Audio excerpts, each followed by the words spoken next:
Good day, my name is Sky, and I appreciate you spending some study time with me. I'm here to help you make money in online poker by teaching you key strategies and getting you to take action.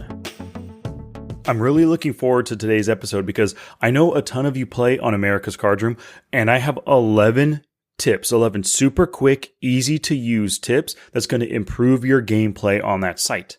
So go to the show notes page so you can see all 11 tips so you can implement them for yourself. smartpokerstudy.com/pod499.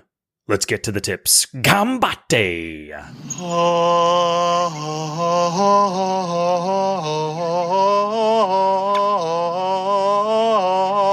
Alrighty then. Tip number 1 is to use the lobby statistics for table selection. There's the average pot statistic, the percent flop statistic, and the hands per hour.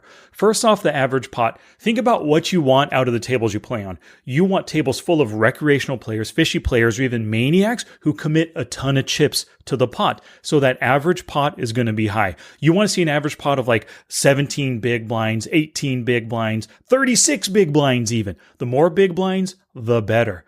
Now, when it comes to percent flop, this is the number of hands dealt that see the flop. You also want a higher percentage there because the more weak players at the table, the more flops you're going to see. If you got a ton of 3-betters, people are open raising, folding to 3-bets a lot, you're going to see a low number. You're going to see like 22%. What you want is anywhere from like 26 up to 33%. The more action there is, the higher those average pots, the more likely you're going to make some money. And of course, find the fish. That leads to making money. The last one, hands per hour. I generally don't want to look for 115, 116 hands per hour because like I said before, when people are 3-betting and 4-betting a ton, hands end pre-flop, you see a lot more hands that way. So look for hands per hour anywhere in the 80 to 90 hand range. Tip number 2 is for the tournament players. Believe the estimated tournament runtime. Every tournament on ACR, they expect a certain number of players based on history, based on the buy-in, based on the day of the week. They also know how long on average the tournaments take. They put this number here so that you know exactly what you're getting yourself into. If the tournament tells you it's going to run about 4.5 hours, only play it if you have at least 4.5 hours that you can dedicate to it. If you could only play for about 3.5 hours, don't play it because you're limiting your potential return on investment because you are not going to make it to the end of the tournament. In this particular tournament, Super Bounty Final Table Pay tournament, it says 4.5 hours is the estimated runtime. I played in it the other day. I got second place and it was exactly 4 hours and 20 minutes. They're spot on with these run times. Tip number 3 is to save your hand histories into Poker Tracker 4.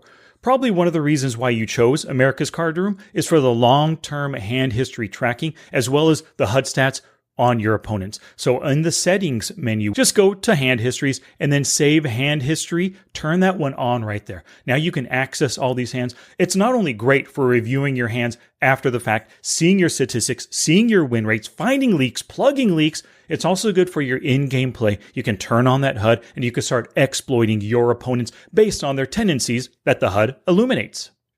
Speaking of the HUD, tip number 4 is use your HUD for better reads and better decisions. You're playing on ACR so you can have a history of hands and you can use your HUD against your opponents. When you get into a spot where you open raise and you face a 3-bet from a loose aggressive player and you suspect that maybe he's bluffing, that HUD is going to help you out. Find their 3-bet stat in the HUD. Oh, it's rather high. Let's look at it by position. Open the pop-up. Holy cow, they're 3-betting before in the past on the button, and they folded in the past. They're 3-betting on the button versus my MP open raise. Let me test out a 4-bet bluff. Boom, you make it. Boom, they fold. You utilize that HUD to make reads and to make exploitative plays. Tip number 5 is to turn on Show Action History. You can find the setting under Playing Tools.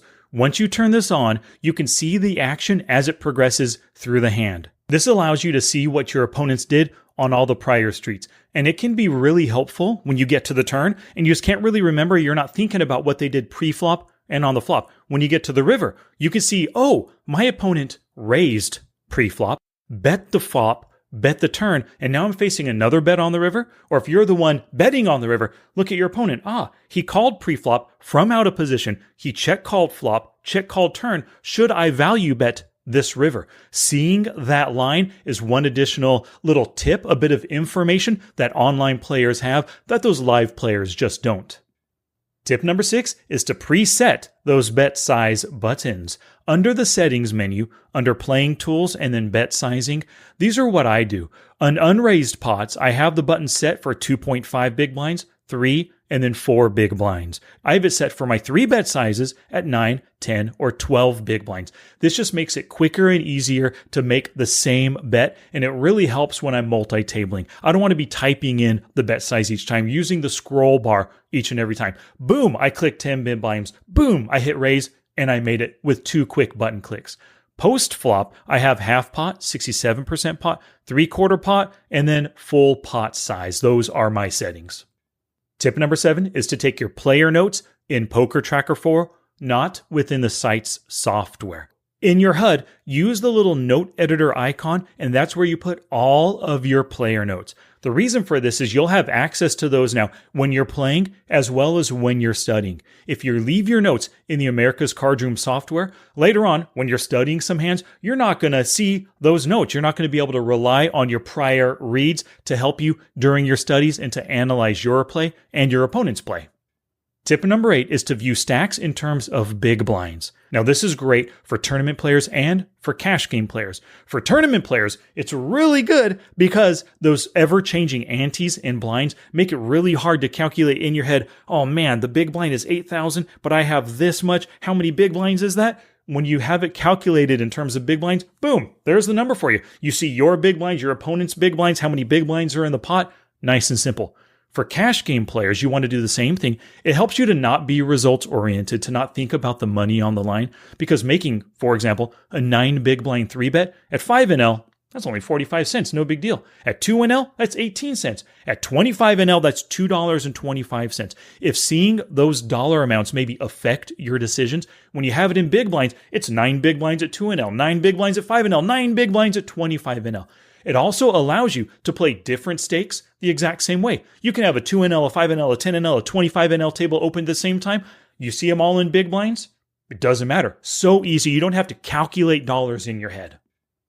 Tip number 9 is to color code each player's HUD panel by player type. Now, I do this for all my opponents because it makes it really quick and easy to gauge what kind of player I'm up against. I don't really have to look at VPIP, PFR, 3-bet, C-bet, fold to C-bet to know that, hey, green means fish, yellow means tag. So for myself, green fish, yellow tag, orange for a loose aggressive, red for a nit, and I use purple for the gamblers. Tip number 10 is to tag hands for later review. You use Poker Tracker 4 so that you have that database of hands. But as you're playing, sometimes a hand comes up. Should I call this 3-bet? Should I 3-bet? Should I C-bet? Should I bluff check raise? You just don't know what to do. Those are great hands to tag to review those spots later. Sometimes you misclick a hand. You want to tag that so you can review those later. Kind of gauge what happened there. Why did I make that weird-sized bet? Or why did I limp into the pot with pocket aces? Tip number 11 is to look for 3-betters before you enter the pot. Now, America's Cardroom, it's full of 3-betters. So before you open raise, before you ISO raise a limper, look around at the remaining players to see who is capable of 3-betting. If nobody is capable of 3-betting, go ahead and open raise. If one of them does 3-bet, they likely have a good hand. It's going to make it easier to respond. But if you're going to open raise and you see 4 more players, they all love to 3-bet 8, 9, 12% of the time. Whoa. Before you open raise, expect a 3-bet. So of course, you can maybe narrow your range so you can more easily defend against those expected 3-bets. Maybe you can make a larger size to kind of deflect their 3-bet, convince them not to 3-bet you. Or you can make the plan. I'm going to open raise right now. I know this player is going to 3-bet me. When he makes it 10, I'm going to make it 36. Thank you so much for watching today. Please like the video if you like the video. Leave a comment down below, and I'll see you in the next one.